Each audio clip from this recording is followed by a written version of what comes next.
Hello everyone, so my name is Nygilia, you can call me Ny for short. I know I have like an American accent because I'm American here, so I come from New York. And I was greatly honored by DMU to accept me to do PhD in my art career and practice, which revolves around Afrofuturism. But ironically, I've also tapped into the NFT market, which involves digital assets and selling on kind of a virtual marketplace. So I've been able to tie that into my research this first year and creating an opportunity where I can showcase African artists that are part of Web3 that aren't talked about enough into everyday society. So, again, from Albany, New York, a mixed media artist. As being part of the NFT space, I came last year on March 2021. I've successfully sold pretty much over like 100 pieces of my art into this metaverse space, and featured in over many exhibitions, one including being part of Art Basel, which was the first time in Miami last year that they included digital art as part of like their showcase, because mainly fine arts and very gate-kept sort of approaches that were political were including those like higher-end artists. But now with NFTs coming in the picture, they're including more digital art and more wide range of creatives specifically coming from the continent and diaspora. So I luckily was been able to be chosen as part of that, and I don't think any time in my career I would have pictured myself being part of Art Basel. On the side, also a basketball player. I've been playing ball my whole life, and it's always been part of my career. And yeah, again, being in digital, I'm very innovative and inspired by storytelling, specifically coming from the gaming market. So for my PhD, basically the aim of the practice-based research is to explore, identify, and review Afrofuturism craftsmanship on Web3 African artists in the NFT non-fungible token space. So to kind of bring it back a bit, NFTs, which are called non-fungible tokens, it's basically how I like to explain it is if you heard of games like Fortnite or any kind of even Sims, where you can like buy something and own something, it's like your asset, it's an ownership. So that's the best way I explain NFTs. It's like sort of like having ownership of a digital piece where it could change in value depending on not only your personal market, but how the overall market of items will value it. So that's how I describe NFT. And my PhD research is to focus on the African artists in the space and how there's better ways that we could promote them further into the forefront as the space continues. Because I believe that NFTs in the metaverse is still something very untapped and unaware of in society. It's growing due to like main companies like Nike or Adidas, any like popular known name will push it to the forefront. But I think we can't forget the artists that are part of this space because they will easily get pushed under the rug. And that's part of my research, is to help explore the methodologies that they are doing, and that, in Afrofuturism as a whole, it's more than just Wakanda. They're redefining this idea of what the Black experience is to them and how they're using this tech in the metaverse to create their own storytelling and their brand. So the future of African art. So as seen in Carter's overview, I found this amazing book called Afrofuturism and Digital Humanities. It's basically show me and I will engage differently. And that really stuck out to me because I think from my own autoethnographic experience as a creative, as part of this space, and also researching artists that not only do I know, but am aware of the success they've had as creatives and Africans in the space, is that they're tapping into sort of where they have these methodologies they are looking at, but they're sort of creating their own now. Like I said, like with NFTs and artists that are creating NFTs, it's different than just the art market that it used to be. There's now this whole new idea of creating, this new idea of approaching, different strategies, tactics, people they talk to not only promote their work, but also how they approach it. And I also even think it's going to break a lot of stereotypes and barriers. And I was just curious, and I was like, let me just Google Afrofuturism, and the first thing that comes up is Shuri from Wakanda. And I think in the NFT space, there is a kind of the breaking barriers of that, because everyone's experiences in the space is not just that. There's like a different layer. Some people are inspired by French artists, some people are inspired by South American artists, and they tap their own Afro experience into that, creating a whole nother world. And I think that's something that needs to be explored and talked about, or it'll kind of get ignored with further research to come. So here are visuals of actual artists I know and I've worked with and also have had amazing experiences with. So I'll start on like the top left. The Mona Lana, again, if anyone knows the Mona Lisa, she kind of took her own spin on it. She's also a fine artist, Lana Danina. And what's amazing about this project is she was like the first African woman to create this sort of generative collection of, I believe, 500 pieces of art and successfully sold them and was like the first African woman to do it as like a blockchain initiative. So as a digital asset, she sold her fine art pieces and created a whole new market for herself. And it also inspired more African women to come in the space because they saw the success in that. So I think there's a lot of pros and cons when we think about, digital advantages, but the overall bonus is that like African women are coming in the space and doing some pretty amazing things. And I personally myself will always like be passionate about that because there's a lack of like women in tech, and I want to make sure that keeps pushing forward. And not just women, but again African artists as a whole. The light blue model, that's Abiyua. She's a Nigerian American, good friend of mine, and she likes to tell like these stories without trauma because she feels that there's a lot of Black art that ends up being linked to trauma, and she likes to tell the brighter side of things with her creations. Next to her is Vintage Mozart. He's from Zimbabwe, and he creates Afrofuturistic art that's inspired by Greek mythology. So, continuing forward with all of them, because obviously I have 10 minutes, but it's just to show the idea that, everyone has this Afrofuturist perspective, but they pick from another culture and enhance their storytelling further.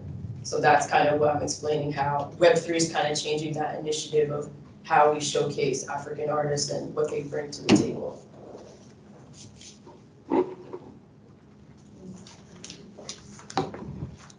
So alongside this, we can create unique alignments towards other observations, such as Medici's and Hinson's conversations around metaverse, digital production, gamification, and distribution of product. So for instance, with this research, alongside with finding out and creating qualitative information coming from these artists, seeing, okay, what are their methodologies, how are they approaching this space, and the pros and cons of what it is being in the space is about, but also like the different tools that can be used to promote their work. So for example, on the bottom piece, just a screenshot of work that I've done in VR. It was actually a collaboration with a 3D producer who made music in 3D. And we're like, okay, we're gonna create this cool collection of just VR pieces. And the idea is like whatever someone like collects a piece, they're gonna get like a VR like integration of it, whether it be on their phone or if they own a headset, can actually see the piece. So it's kind of like with this information I'd be researching as part of that, we're able to look at, okay, what can be an add-on to the art that's already created. So now you're starting to incorporate marketing. Everyone's kind of becoming a weird marketing expert in this space because they feel like, okay, how can my art kind of look cool and not just be art? So now they're trying to like come up with clever strategies on ownership and what can we give back to the community that they're a part of. And so alongside with, again, like the artists and the gamification tools that can be used, I myself, like being part of the space, will also be exploring the different exhibitions I've been a part of and also ways that to showcase artists that come from this space. I spoke at NFT NYC conference about like the similar topic that I'm doing with my PhD.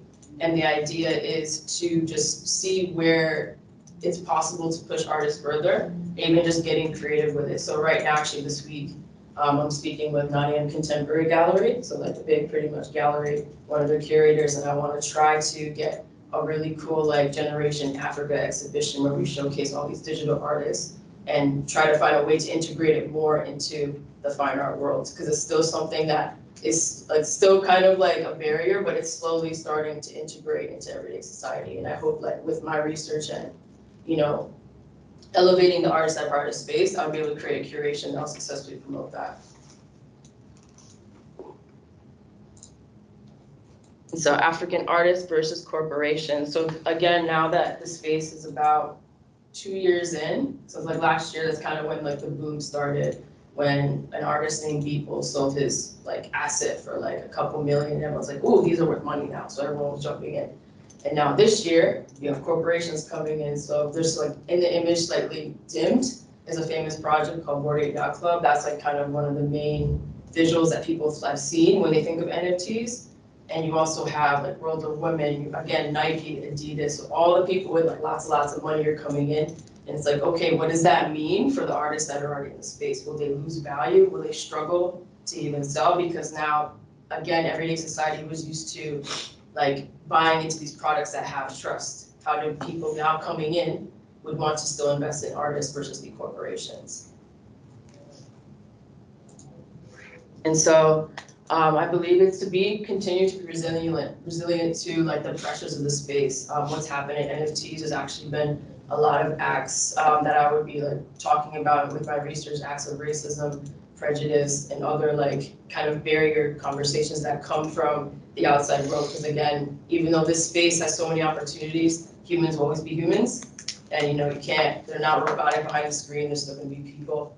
And like the idea is to keep pushing, you know, our initiative forward, like that we don't kind of block it off. So for example, Timberland, as part of Time Magazine, they actually done like an NFT set where he's actually bringing artists on board to work with him and make pieces with his music. And I don't think in like an everyday world that would exist. Like Timberland would just be out there grabbing random artists. He would try to get someone that's been kind of credited and has, you know, a pretty good track record in their backing. Or now you can be like a pretty cool artist and have no degree or no exhibition feature, but you're just that good that they're like, hey, we want you on board because you're involved in the community. And things like this is what's gonna, I think, not only push the space forward for African artists, but also create opportunity for them to be showcased further with more like growing programs.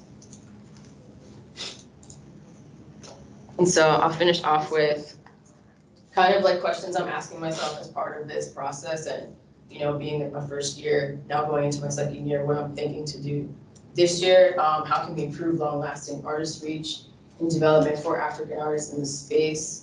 What are artist experiences that can be utilized to further develop research on Web3 space as a whole? So considering, you know, having these qualitative interviews with these artists and like kind of having that discussion and really showcasing that, because I truly believe this space is so new. It is literally a child, and I don't believe there's any experts on it. There's just people with layered experiences, and that's what I feel my research would help showcase and define, because I think people in the past, we look at what Leonardo da Vinci and all these very famous artists have said and done, and I think words are powerful and how people approach art is powerful. So having that being highlighted in a research, I think is very important, so that they don't get lost in that, like the new era to come of, again, corporations creating their mark. And also, can we investigate past projects or research in relation to the subject of art that is being created in this space? So again, past works that have been done in digital creation, how does that reflect to what's happening now, and also build upon new knowledge? And then lastly, what are the statistics for platforms that artists use versus the kind of art they make? So kind of comparing where people sell their art, where has it been successful, where it hasn't. I've seen people using different types of crypto, and where some people have done better, some people have done worse, and then there's like a happy medium. So I want to be able to explore that and showcase, you know, statistics and value, but also what has happened between last year and this year. So, yeah, and so my brand is Fantasy Future, and I hope that with being involved in NFTs and also showcasing these artists, I'm able to document something that has yet to be done, but also highlighting like the very prominent and important artists that are in this space.